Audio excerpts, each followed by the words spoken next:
ৰাইজৰ অঙ্গনবাড়ী কৰ্মী সহায়িকাৰ বাবে আহি পৰিছে এটা ডাঙৰ খবৰ। অঙ্গনবাড়ী সন্থাৰ সৈতে বিভাগীয় কৰ্তৃপক্ষ আলোচনাত বহিব।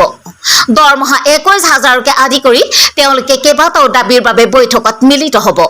আৰু এই বৈঠকত কি দাবী উত্থাপন কৰা হ'ব সবিশেষ তথ্য এই ভিডিঅ'টোত জনাম, গতিকে আপোনালোকে ভিডিঅ'টো শেষলৈকে চাব।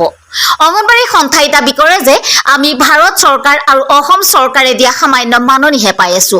সংহত শিশু বিকাশ আঁচনি ICDS ৰূপায়ণ কৰাৰ উপৰিও বৰ্তমান চৰকাৰে কৰ্মী সহায়িকাসকলক অৰুণোদয়, আয়ুষ্মান ভাৰত, নিৰ্বাচন আয়োগৰ জৰীপ, দিব্যাংগসকলৰ জৰীপ আদিৰ লগতে পোষণ ট্ৰেকাৰৰ কাম অতিৰিক্তকৈ জাপি দিছে। এক কথাত ক'বলৈ গ'লে এইসকল কৰ্মী আৰু সহায়িকা মানৱ সম্পদ গঢ়া যন্ত্ৰত পৰিণত হৈছে। আনহাতে অসমৰ অঙ্গনবাড়ী কৰ্মী সহায়িকাসকলৰ দীৰ্ঘদিনীয়া দাবী হ'ল কৰ্মী অথবা সহায়িকাই 60 বছৰ বয়স অতিক্ৰম কৰিলে তেওঁলোকক পেঞ্চন প্ৰদান কৰিব লাগে।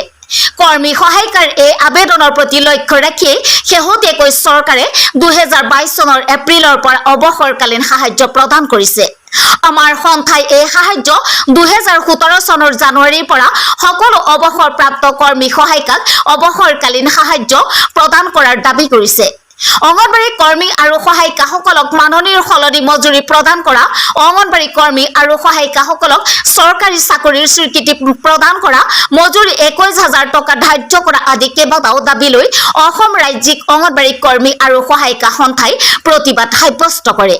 তেওঁলোকৰ আন দাবীসমূহ আছিল অসম চৰকাৰৰ ঘোষণা অনুসৰি 2017 চনৰ জানুৱাৰীৰ পৰা অৱসৰী সকলো অঙ্গনবাড়ী কৰ্মী সহায়িকাক প্ৰাপ্য এককালীন সাহায্য অতি শীঘ্ৰে আদায় কৰক।